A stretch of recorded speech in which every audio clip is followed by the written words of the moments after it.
Bonjour, je m'appelle Florent Margaillan, je suis le chef pâtissier du Château de la Chèvre d'Or à Èze et j'ai le plaisir aujourd'hui de vous faire découvrir une recette pas à pas autour du chocolat pour les fêtes de Pâques.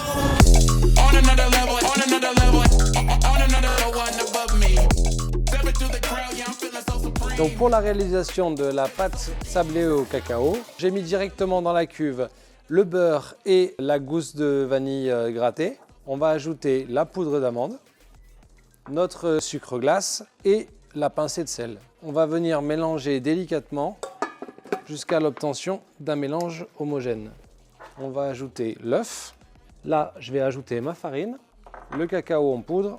On va mélanger jusqu'à l'obtention d'un mélange homogène. Il vaut mieux arrêter le mélange de la pâte un peu plus tôt et le finir à la main plutôt que de vouloir complètement le finir au batteur et encore une fois avoir donné de l'élasticité à la pâte. On va la terminer à la main.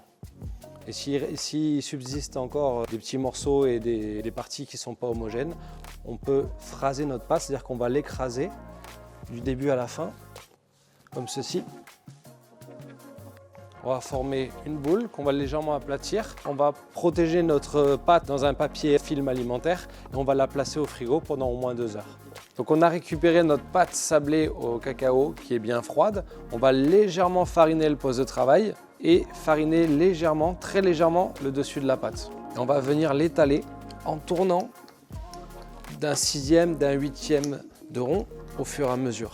Dès qu'on voit que ça accroche un petit peu, on n'hésite pas, très légèrement, on refarine vraiment avec parcimonie. Donc là, j'ai fini d'étaler ma pâte à environ 2 mm d'épaisseur et je vais la replacer encore 5-10 minutes au frigo.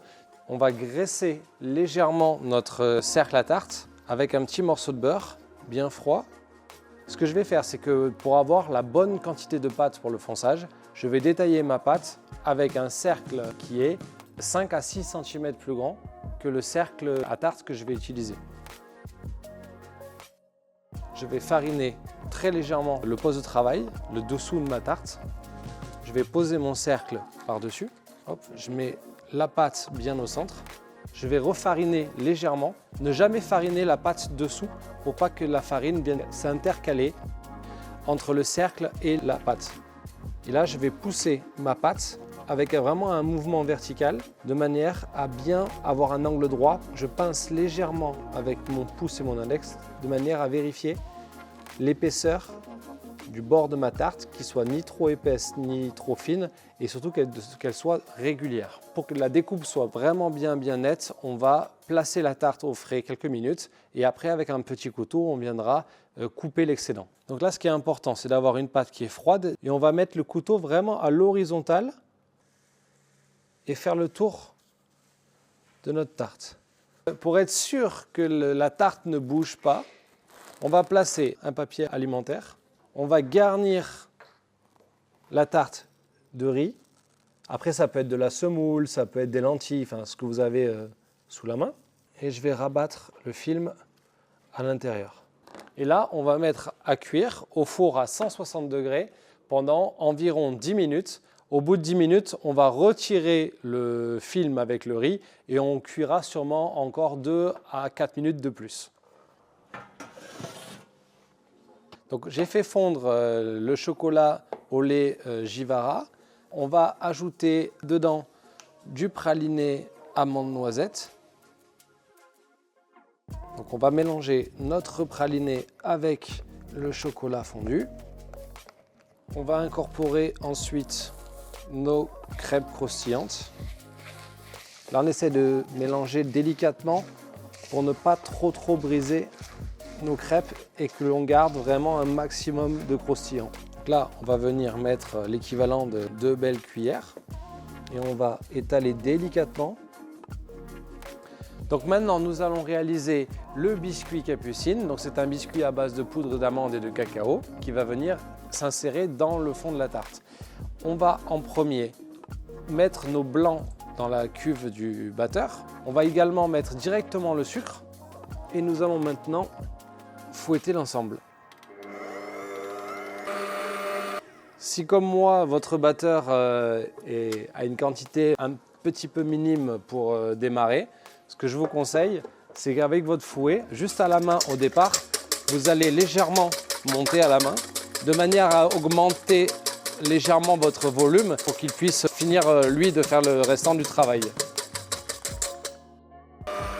Pendant ce temps-là, on va mettre la poudre d'amande avec le sucre glace, la fécule de maïs et le cacao en poudre. On va venir mélanger l'ensemble de manière à faire disparaître tous les petits grumeaux. S'il persiste des petites pièces, des petits grumeaux de cacao ou de sucre glace, alors on va tamiser l'ensemble. Là, on va venir mettre petit à petit, en pluie, notre mélange délicatement dans les blancs d'œufs. Donc on y va en 3-4 fois. On essaye d'être vraiment délicat, de soulever les blancs d'œufs de manière à ne pas faire retomber notre mélange.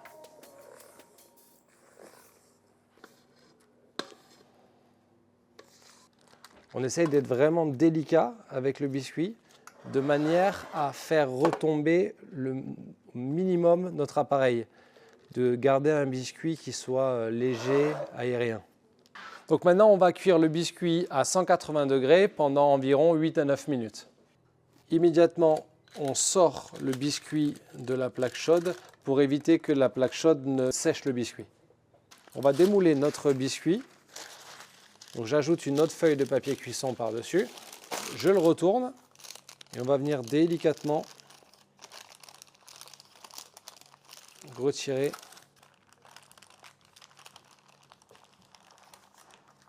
Donc on va utiliser, pour découper le biscuit, un cercle légèrement plus petit que l'intérieur de la tarte. Et on vient disposer notre biscuit au centre de la tarte. On va réaliser notre ganache au chocolat, donc avec un chocolat noir Caraïbe. On va incorporer notre crème chaude en 3-4 fois sur notre chocolat qui est déjà fondu.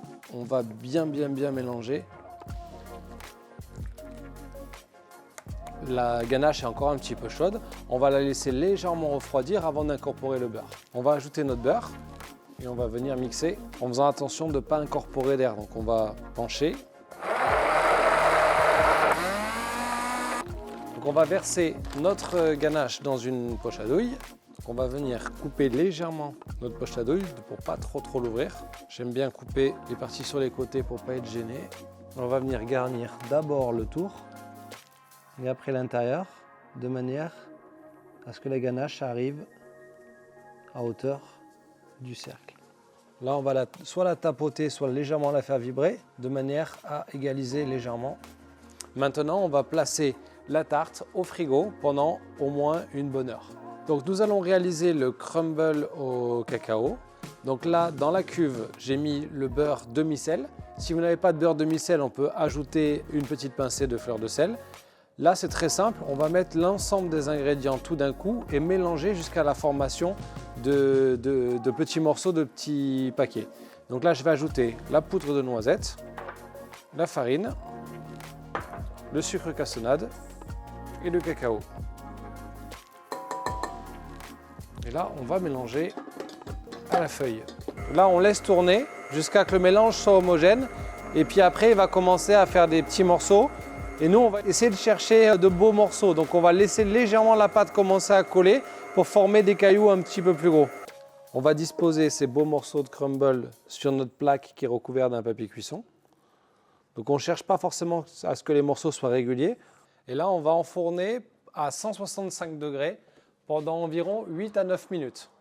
Là, on va arriver à l'étape la plus complexe de la recette, c'est le nid en chocolat. Donc là, j'ai choisi le chocolat dulce pour le côté gourmand, un peu petit biscuit, légèrement sucré. On doit mettre le chocolat au point.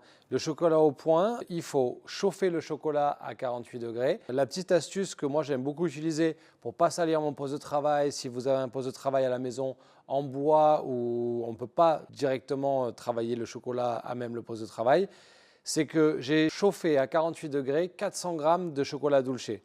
Là, je vais incorporer dedans 150 g de chocolat que j'ai préalablement haché en petits morceaux. On va mélanger l'ensemble. Là, on va laisser tranquillement fondre et ensuite, on vérifiera la température avec un thermomètre de manière à atteindre la température de 27-28 degrés. Donc j'ai préparé un cercle sur un petit papier de cuisson.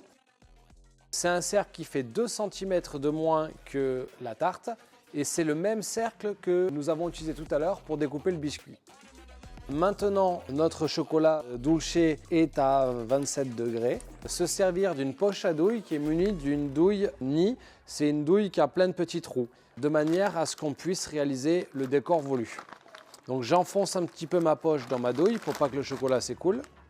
Et je vais venir verser mon chocolat dans la poche. Donc j'ai récupéré une plaque bien droite qui a été placée au congélateur et je vais venir faire des grands fils avec mon chocolat.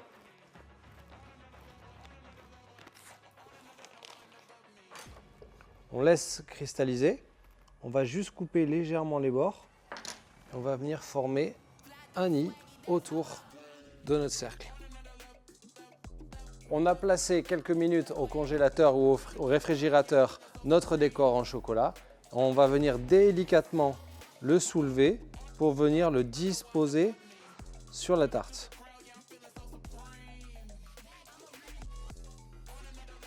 Maintenant, on va pouvoir retirer délicatement le cercle.